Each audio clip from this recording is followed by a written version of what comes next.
Welcome back to another D&D Locked, the account where all progress has to be made via either minigames or distractions and diversions. If you're curious for how the account will evolve, make sure to subscribe so you won't miss any episodes as we work towards getting the Infinity Rope set. In case you're curious about last video's progression, go check it out because right now we're about to fly into today's video with a fresh unlock, Big Chinchompa. By going through the central portal here, we get teleported to where the next round will take place. Once there, the ground will start trembling every so often, until eventually Niriki will surface, the round begins, and we can go in through the hole he surfaced. So, what's the deal with Big Chinchompa? Niriki and Miliki need resources from our big friend at the center of the arena, but in order to do so they need it to be asleep. And that's where we come in. Every half an hour, for 20 minutes at a time, we need to run around in here and catch Sephiroth mods. No, not Sephiroth, which happen to be the plutonial Chinchompa's favorite snack. As we get higher and higher levels, we'll be able to catch different colors of them, starting at red from level 1, all the way up to black at level 91. Higher tiers, obviously rewarding more experience. There's actually 3 ways to catch these mods, either by clicking on the ones you see flying around in the cave, or by collecting them from the trees scattered around the arena. And finally, you occasionally attract them if you run around carrying a Protea flower, which can be found at the corners of the cave. You don't get any experience for catching the mods, but you do get experience for feeding them to good old chimps at the center. A round can end in 2 different ways, either by hitting the 20-minute mark, or by filling our fluffy friend's belly all the way up. When a round ends, any not handed mods get converted to experience, and you get awarded points based on your contribution that round.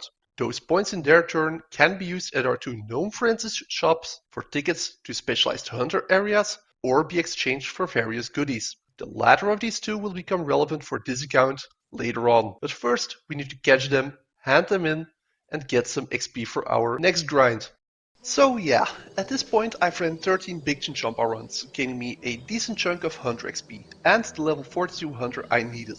You might wonder how I'm keeping count of my number of rounds played. Well, I'm making sure to take and keep a fresh Protea flower each round. Also, as you can see, I don't have a regular butterfly net. Instead, I have a magic butterfly net. And this is the result of our next grind, being Impetuous Impulses, more commonly known as catching Implings in Puro Puro. If you want to see the full grind of that, where I've caught 1000 Essence Implings, drop a comment down below and I'll upload them on here as well. In the meantime, however, you can also find the VOD over on Twitch. Let's get into explaining what I did at Puro Puro. Now, there's 2 ways to get to Puro Puro, either via the permanent crop circle in Zenaris, which is unavailable to this account, or through a crop circle at a random wheat field somewhere on Gilnor. Luckily, there is an Impling in Zenaris that you can talk to show you where the active crop circles are. A mechanic which I utilized with the help of my main account. With a way to get in arranged, we can relatively easily get there, but there still is another minor hurdle, actually doing the activity. Now, luck would have it that the gnomes once again come to the rescue, this time in the form of Elnok Inquisitor, who supplies any player with a starting set, existing out of a butterfly net and 7 Impling jars for free. By talking to him, you can also buy 10 Impling jars of him for 1 GP each per day. But that's not all. You can also store your equipment, and in exchange for certain combinations of Implings, will give you useful tools. Now, why do we want these tools? Well, the jar generator is rather obvious. It's the fastest and easiest way to get Impling jars, because each jar generator has 100 charges, meaning that we can get 33 Impling jars out of it. And the magic butterfly net is useful because it increases the catch chance.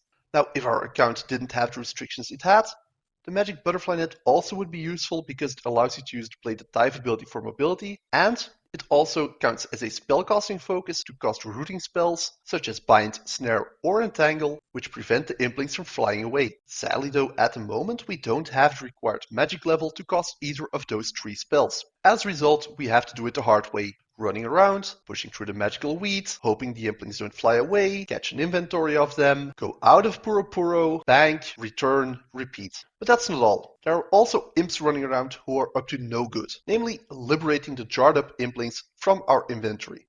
So we could take imp repellent to avoid this, but in my opinion that's not worth it, as it takes longer to gather the required implings to bite imp repellent than it actually takes to catch the implings that would be released. So for the past 13 hours I've been running around, finding circles, catching inventories of essence implings, some eclectic, some natures, and the occasional spirit impling for the pot of flower grind. And that brings us to now, where I have just over 1000 Essence Implings in my bank. Before we open them up, let's quickly go over what we want from them.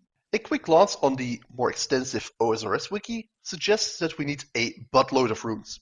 Now obviously we won't be getting those from just these 1000 Implings, but hopefully we'll be able to acquire a decent starting set from them. If everything maths out with a 1 in 100 chance for either 13 law runes or 13 nature runes, and a 1 in 10 chance for 4 cosmic runes, after opening all 1000 of them, we should have around 130 law runes, the same amount of nature runes, and about 400 cosmic runes, which obviously isn't even remotely close to our goal. That's where you guys come in. I could spend another 624 hours at Puro Puro to hopefully gather enough Essence Implings to gather enough runes. Or you guys could drop some alternative challenges in the comments, which would in turn allow me to buy runes from the magic shop. Now obviously that means that I still have to figure out a way to earn enough money to do so, but at least that sounds slightly more achievable. Anyway, that's a goal for later. Let's start where we are now with opening the 1000 Essence Implings.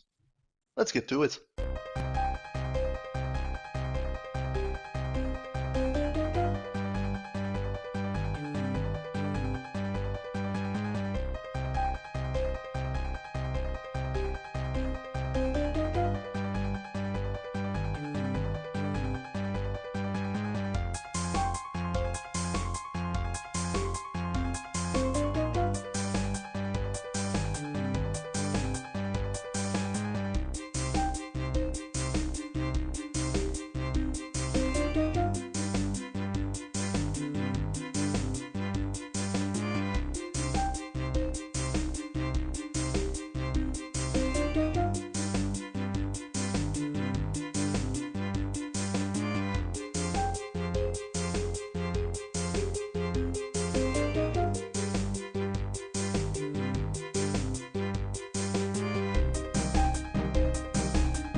And there we have it. Loot from just over 1000 Essence Implings. As expected, it's not nearly enough to actually complete the Mage Training Area. However, we did get a ton of pure Essence.